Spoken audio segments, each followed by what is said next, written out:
Hello, my name is Sheridan Custis, and this is my media blog. The title is Uncovering What's Under the White Mask, Knowing What Still Lasts. Can we ever fully take off the white mask and embrace vulnerability? By me, Sheridan Custis. So, what is the issue? The issue is that the persistent cultural erasure that has continued for centuries, from slavery throughout civil rights and until now in modern day with our political and social climate, plague Black communities from advancement. The role that grief and mourning specifically play in their lives, that of hurt, your motivation, are key to the development and strength of the Black culture and in turn the Black identity at large. So to cite the readings, the first reading that I used was Black Skin, White Mask. And so below are a few summarized key points that I thought were important.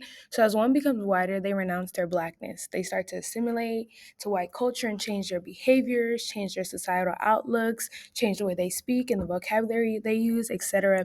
And they forget their Black identity.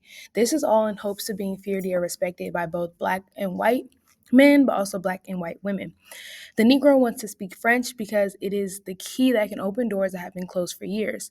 So it feeds into the idea of white superiority and pulls down the white mask even further, and rejecting it instead would mean to pull it up and to reject the assimilation to white culture.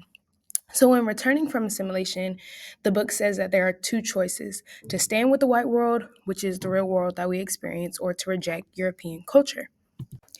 The second reading that I cited was The Time of Slavery, and specifically the focus on mourning and grief and the role of the Black life. So, by definition, mourning is both an expression of loss that tethers us to the dead and severs the connection or overcomes by assuming the place of the dead. And grief, just as a Google definition, is a natural emotion response to significant loss, such as the death of a loved one, a relationship ending, or a major life change.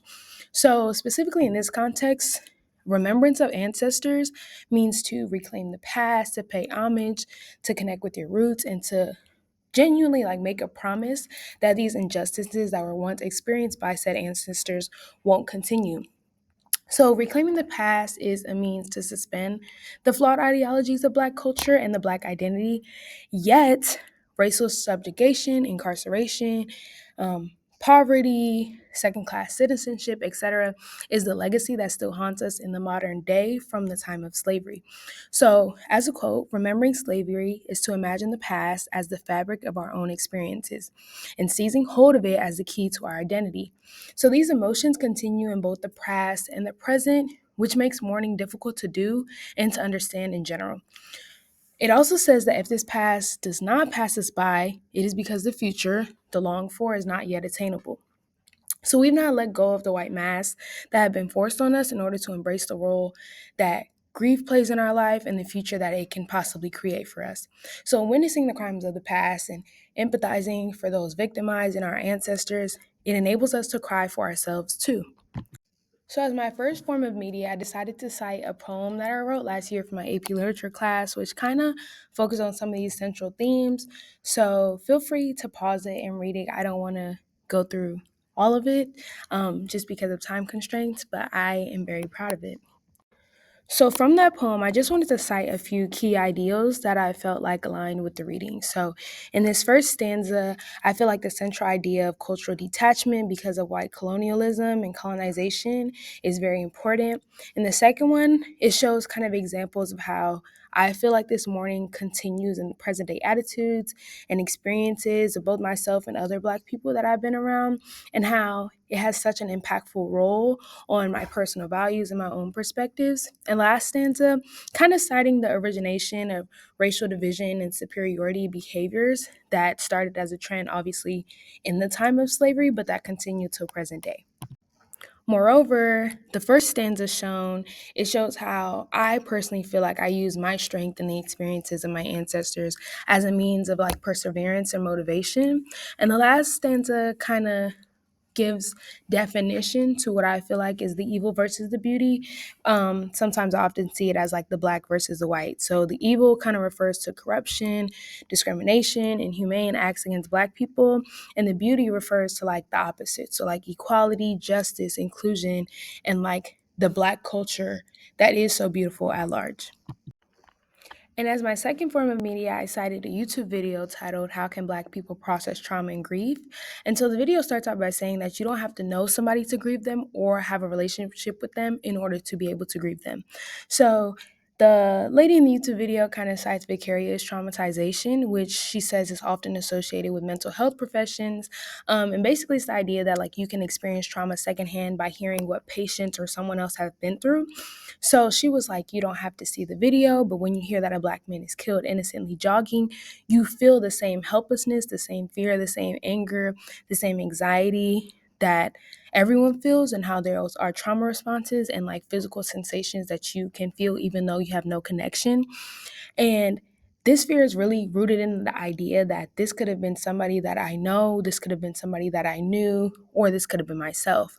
So oftentimes in Black culture, we see so much death, we see so much hurtfulness that there's really no time to process the loss. So we fall into this idea of collective grief where we're all feeling the same emotions, we all experience the same thing, and so we're grieving together as one.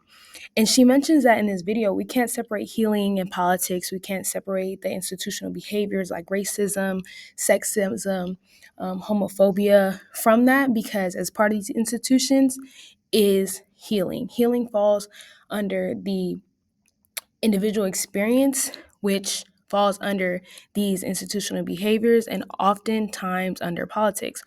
And she ends the video by saying, like, as Black people, we come from strength, but knowing that falling apart is okay, knowing that emotions are okay, and knowing that empathy is something that should be shared. So, what are the central themes in both these readings? There's a general societal view of the Negro as less than in comparison to the white man. And both of these readings kind of alludes to the idea that the fight is and will always be harder. In order for us to overcome, in order for us to achieve, we will always have to do more in comparison to that of white people. And this quote really stuck out to me from the Black Skin, White Mask readings. It says, "What matters is not to know the world, but to change it." So I really think that's important because this internalized grief, this internalized mourning can be changed into a way where we could use it as a means to be productive, to evoke change, and use it as, again, like that motivation that your ancestors experienced this and this injustice should not continue for centuries to come. In this other quote, it says, though you find community among or between other Black people, it never erases the loss that stems from slavery and continued colonization in its varying forms, whether that be like present day, mass incarceration, drug addiction, etc. So even though we have made advancements as a community, that loss will still always be there. So it really just becomes about how to move forward with their grief and not to let the grief define you or your future experiences. So, in addressing this issue, it's difficult to find a tangible solution or a method to a solution. But I really like what these two quotes say about like how this burden can be used to ensure our progress, and that like these aspects of the past can be used as a way to rebuild a new life. So I think by embracing and recognizing the past, we can use it as a tool for the future. So I know there's a lot of times, as it says, like a language that shows like slavery was so far in the past and that it's irrelevant on prominent day.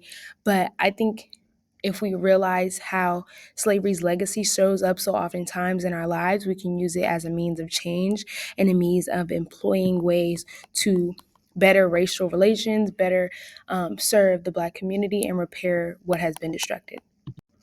So here are my sources. And I just wanted to thank you for listening in to my presentation.